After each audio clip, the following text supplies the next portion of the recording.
I want to talk to you about four women I grew up watching. On television: Charlotte, Samantha, Carrie, and Miranda.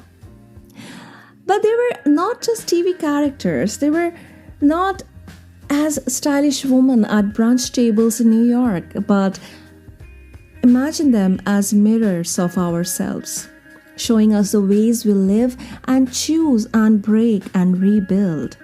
Because these archetypes don't only live on screen, they are alive in our personal lives, in our professional choices, in our social masks.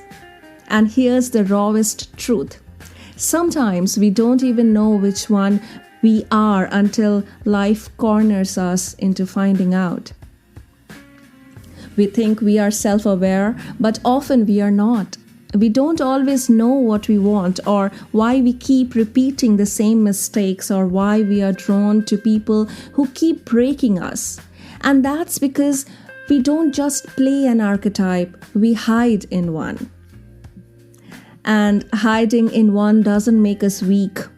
Every archetype is a strength, even the messy ones, even the parts we don't post online, the ones we whisper about in therapy or not at all. I am Rashmi and this is Anthropologically Yours. Today we are talking about the archetypes of women, finding ourselves everywhere. So let's walk through them, not to judge, not to rank, but to recognize ourselves. Let's start with Charlotte. I will call her the strategist. Charlotte's power was never her obsession with marriage or children. Her power was her clarity. She knew what she wanted, she named it, and built her life like a blueprint. Since her childhood, in our personal lives, Charlotte is the friend who writes down every goals every January, who knows exactly when she wants to move cities or buy her house or change jobs or to get married or not. She scares people with her certainty, but certainty is a gift. In professional life, Charlotte is the one with the career ladder mapped out, the mentor chosen, the milestones tracked. She is the employee who isn't satisfied with "let's see how it goes." She needs direction. She builds the map herself if it isn't handed to her. In social life, Charlotte is the planner, the one who organizes the trip, books the dinner, sends the calendar invites. People roll their eyes at her structure, but without her, nothing would ever happen, my dear. Charlotte's strength is her determination. Doesn't matter what her goal is, what she chooses to be, but we are talking about the process that she chooses. And if you feel like you don't know who you are, one of the hardest but most powerful things you can do is admit that you want something and then work towards it without an apology. Make a plan. A plan will give you the clarity that you were looking for all this time. Just write it down. Pick up the pen, turn the pages, write it down right now. And now let's talk about the Samantha, the sovereign. Samantha's strength wasn't her sexuality. It was her sovereignty. She never built her foundation on someone else. In personal life, Samantha is a person who can love without losing themselves. She can give, she can be vulnerable, but she never hands over the keys to her identity. She never gives away her power. She always chooses herself first. She loves herself. She is her own favorite. In professional life, she is the one who doesn't wait for permission. She negotiates her pay, her contract, pitches the wild ideas, takes the job others think is too risky. She is not reckless. She is sovereign. In social life, Samantha is the magnetic one, not because she is the loudest, but because she walks in complete. People orbit her not because she chases them, but because she radiates independence. Her strength is her ability to belong to herself first. And if you have ever been through heartbreak or being sad about not making that move in your career, or finding yourself lost and drained, if you ever find yourself lost in love and lost in job, you know how rare and radical that strength is. Choose yourself. Give importance to yourself first and ask, what exactly do you need? Don't be driven by that love which has made you lose yourself. Don't be driven by that job that has drained you. Be driven with what you want. And now, let's talk about Carrie, the improviser. Carrie was messy, but her strength was in her improvisation. She didn't have a 5-year plan. She had feelings, instincts, risks.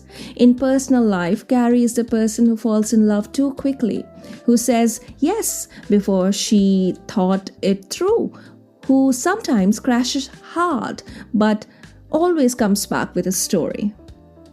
In professional life, she is the one who stumbles into a career, who doesn't follow the corporate ladder, but somehow builds a life from creativity, connections, charisma, and questioning everything that's happening around. She is not structured, but she is resourceful. In social life, Carrie is chaos and charm. She's the friend who brings strangers to the party, who convinces you to take a spontaneous trip, who makes you feel alive even if you are also cleaning up her mess.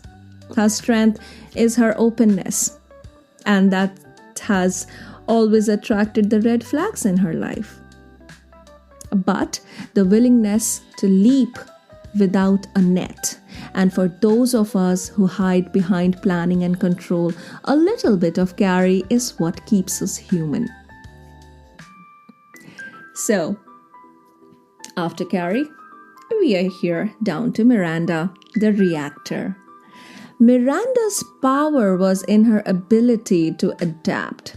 She wasn't strategic, she wasn't sovereign, and she didn't improvise for the thrill. She just survived, adjusted, and coped.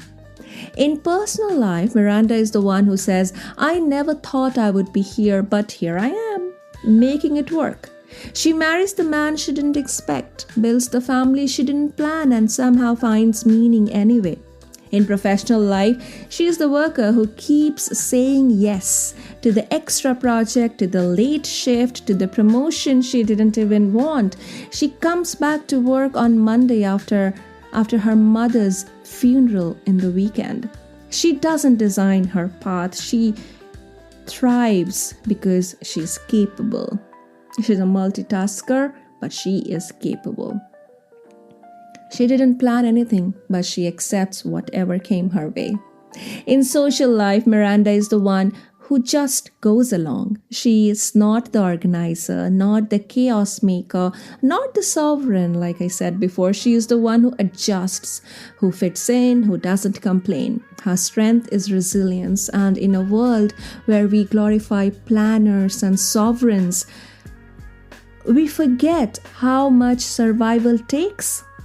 Miranda reminds us that sometimes not choosing is still a choice, and it can carry you through a very long and very, very beautiful path in your life. So what's the hidden nerve behind all of it? Here's the truth that I want to admit. We are all 4 of them. In some seasons, we are Charlotte, designing every detail. In others, we are Samantha, standing on our own for ourselves, raising our own voice, choosing ourselves. And sometimes Carrie, chasing the high, even though smushed by tragic love life, we are still rising up, still hoping and believing for that one light at the end of the tunnel. And often Miranda, just surviving what life hands us. And here's the deeper truth: none of these make us weak. The parts of ourselves we hide, the Carrie chaos, the Miranda compromises, the Charlotte rigidity, the Samantha walls, they're all strengths when we recognize them. So maybe the real work isn't to pick one archetype and live there forever. Maybe the work is to notice which one is running your life right now. To ask yourself, do I know what I want? Am I protecting my sovereignty? Am I improvising because I am brave or because I am lost? Am I reacting because I'm resilient or because I am afraid to choose? Carrie was afraid to choose, but at the end, the choice chose her because she believed. Somehow, somewhere she believed. The unspoken parts of us, the ones we don't tell anyone, are not weaknesses. They are the blueprint of our strength. So when you feel confused, when you feel unanchored, when you feel like you don't know who you are, maybe that's not a flaw. Maybe that's just you shifting between archetypes, learning a new strength, founding your grounding. This was Anthropologically Yours, and I am Rashmi. I'm gonna keep it short. And if you take one thing from today, let it be this: every version of you, the clear, the sovereign, the messy, the adaptive, is still you. And every one of them has power.